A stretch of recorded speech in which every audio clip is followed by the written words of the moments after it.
You ever wonder how some people stay steady, like really steady, even when everything around them is chaos? Deadlines piling up, teams depending on them, markets crashing, pressure from all sides. And yet, they don't flinch, they don't spiral, they don't fold. It's not because they're superhuman. And it's definitely not because they've got the perfect morning routine or some productivity app nobody else knows about. The truth? A lot of high performers, top CEOs, athletes, creatives, lean on something ancient, something invisible, a mindset built for adversity. And it comes from a philosophy most people think is just old school or overly abstract. But it's not. It's Stoicism. More specifically, it's one Stoic habit that's been practiced for over 2,000 years. And when you understand it, when you start to use it, it has this quiet way of changing how you move through the world. If you like this kind of grounded reflection, consider liking the video. And if you're not subscribed yet, I'd love to have you on this path with me. All right, let's get into it. Today we're unpacking one of the most powerful habits in all of Stoic philosophy. A habit that sharpens your clarity, deepens your resilience, and helps you stay unshaken no matter what life throws at you. Let's begin. The habit is called premeditatio malorum, Latin for the premeditation of evils. Now that might sound dramatic, but it's actually one of the most quietly powerful tools in all of Stoicism. In simple terms, it means visualizing what could go wrong before it happens. Not to freak yourself out, not to live in fear, but to prepare. It's a mental rehearsal for adversity. Seneca put it like this: he robs present ills of their power who has perceived their coming beforehand. In other words, if you've already imagined the worst, it hits you softer when it actually comes. This isn't about negativity. It's about readiness, about grounding yourself in reality and removing the element of surprise. Because surprise is often what breaks us, not the event itself. Now fast forward 2,000 years, and this exact mental habit is quietly baked into the routines of some of the most successful people alive today. Think about high-level CEOs running global companies. They don't just hope for the best. They plan for what might go sideways. This shows up as scenario planning, risk analysis, crisis simulations. Some of it's formal, on spreadsheets in boardrooms. But a lot of it is personal, done in private first thing in the morning or late at night when nobody's watching. Jeff Bezos, for example, is known for obsessing over what could kill Amazon. Not in a paranoid way, but as a daily discipline. He mentally maps out worst-case scenarios so he can see them coming. Elon Musk has talked openly about constantly thinking in terms of failure points, what's most likely to go wrong, and how to engineer around it. And it's not just billionaires. Even mid-level leaders, creatives, founders, they practice this in quieter ways. A startup founder might ask herself, what's the worst case if this deal falls through? Not to dwell, but so that if it does happen, she's already mentally braced. Because here's the thing. Premeditatio malorum gives you a kind of mental shock absorption. Instead of being caught off guard, you've already rehearsed the hit. You've already accepted that discomfort, pain, failure, it's all part of the terrain. And once you've made peace with that, you become harder to shake. This isn't pessimism, it's psychological armor. When you've already faced the storm in your mind, the real thing feels a little less violent. It doesn't control you, it doesn't freeze you. You're still there. Clear. Calm. Ready. And that, more than raw talent or hustle, is what gives leaders their edge. So, why does this actually work? Why does visualizing setbacks and imagining failure help you perform better? Instead of making you spiral, it comes down to how the brain deals with uncertainty. Your brain hates not knowing. It treats the unknown like a threat. When something unexpected happens, whether it's a missed flight, a harsh email, or a sudden market crash, your nervous system kicks in. Stress hormones spike, logic goes out the window. That's what Stoicism is trying to get ahead of. It's not about avoiding difficulty, it's about preparing your mind so that difficulty doesn't own you. When you practice premeditatio malorum, even for just a few minutes, you're actually giving your brain a controlled dose of fear. But in a safe, reflective setting. That small act rewires how you respond under real pressure. You're no longer shocked by discomfort. You've trained for it. Instead of reacting with panic, you move with intention. Instead of freezing, you adapt. In psychology, this kind of approach overlaps with what we now call exposure therapy. Controlled exposure to discomfort reduces its power. Stoicism figured this out long before the term existed. Let's take it into real life for a second. Imagine you're leading a company and the market drops 20% overnight. The unprepared mind rushes into stress mode. What do we do? What if we can't recover? What if we lose everything? But the prepared mind, the one that's practiced visualizing scenarios like this, responds differently. It still feels the pressure, but it doesn't flinch. It asks, what have I already thought through? What's the plan I visualized when things went sideways? The same goes for personal life. You lose a job. A relationship ends. Something important slips through your hands. And yes, it hurts. But if you've already mentally rehearsed this, not obsessively but calmly, it hits you differently.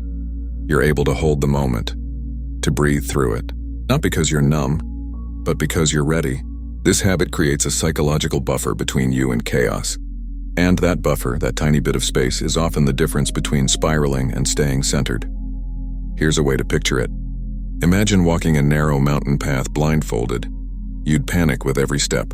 Every bump, every gust of wind would feel like disaster waiting to happen. Now imagine walking the same path with your eyes open, still narrow, still steep. But now you can see the terrain. You're aware of the edges. You can move with care instead of fear. The difficulty hasn't changed, but your readiness has. And that's the heart of this Stoic habit. It doesn't remove the challenge, it simply makes you more composed within it. That's what gives you an edge.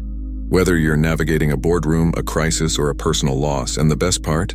You don't need to be a philosopher or CEO to practice it. You just need a few quiet moments. The willingness to ask, what could go wrong, and if it does, how will I respond? That's it. No drama, no panic, just mental clarity. So, how do you actually do this? How do you turn an ancient idea like premeditatio malorum into something you can lean on every day? It's not complicated, and it doesn't need to take more than 5 minutes. Here's how to start. Step 1, a quiet morning moment. Before you grab your phone, before the noise of the world comes rushing in, sit, just for a minute. Stillness isn't wasted time. It's where clarity begins. You don't need incense. You don't need perfect posture. You just need to pause. Step 2, ask the right questions, not in a panicked way. In a curious, steady voice, ask yourself, what could go wrong today? What if the call doesn't go well? What if the meeting falls apart or someone lets me down? No drama, no catastrophizing, just an honest scan of the day ahead. Step 3, visualize, don't obsess. Actually picture it, the plan failing, the door closing, the moment not going how you hoped. Feel the discomfort, feel the frustration. Then, go one step further. Feel yourself in that moment, grounded, aware, still you. You're not trying to avoid the feeling. You're practicing your strength within it. Step 4, mentally rehearse your response. Now ask, if that happens, what will I do? Maybe it's as simple as, I'll breathe. I'll do what I can. I'll move forward anyway. You're not being naive. You're rehearsing resilience. And the more you practice, the more natural it becomes. Step 5, return to the present. Don't carry the fear into your day. Let it go. You've already faced the storm in your mind. You don't need to hold on to it. Step into the day lighter, sharper, not because everything will go perfectly, but because you've prepared for when it doesn't. This is what Stoicism offers. Not perfection, not immunity from life's chaos, but presence, readiness, clarity in the middle of mess. Fate behaves as it pleases, the Stoic said. The wise man prepares as he must. And the truth is, this practice costs nothing. You don't need to be a CEO or a monk. You just need the willingness to look life in the eye and say, whatever comes, I'm ready. This habit, premeditatio malorum, isn't just theory. Some of the most successful and grounded leaders in the world use a version of it every day. Tim Ferriss calls it fear setting. Before making any big decision, he doesn't just write out the pros and cons, he writes out the worst-case scenario, the actual fears, line by line. Then he asks, if that happens, how would I recover? It's a practice that's helped him start businesses, write books, and turn anxiety into action. Then there's Jeff Bezos, Before he launched Amazon, he was working a stable, high-paying job. Starting an online bookstore in the 90s sounded absurd, but instead of only focusing on what could go wrong, he practiced something called regret minimization. He imagined himself at 80 looking back. Would he regret trying and failing, or regret never trying at all? That frame of mind gave him clarity, and that clarity changed the trajectory of e-commerce forever. Even Marcus Aurelius, one of the most powerful men in history, used this practice. He led Rome through war, plague, and political chaos. But every night he'd return to his journal. And there, he'd write out the worst-case truths. That life is short. That loss is inevitable. That pain is real. Not to spiral, but to stay grounded. To lead with presence instead of panic. This habit isn't flashy. But quietly, behind closed doors, it's how leaders keep their edge. They don't just visualize the win, they face the loss. And because they do, they don't freeze when it shows up. When you practice premeditatio malorum, you become less fragile, less reactive. You stop expecting life to be easy, and instead, you become ready. That's the root of unshakable success.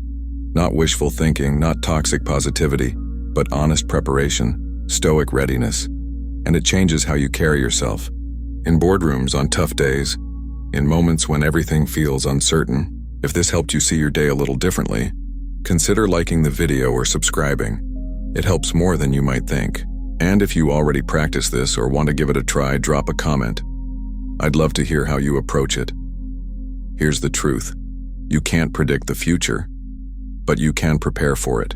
With clarity, with courage, and with calm.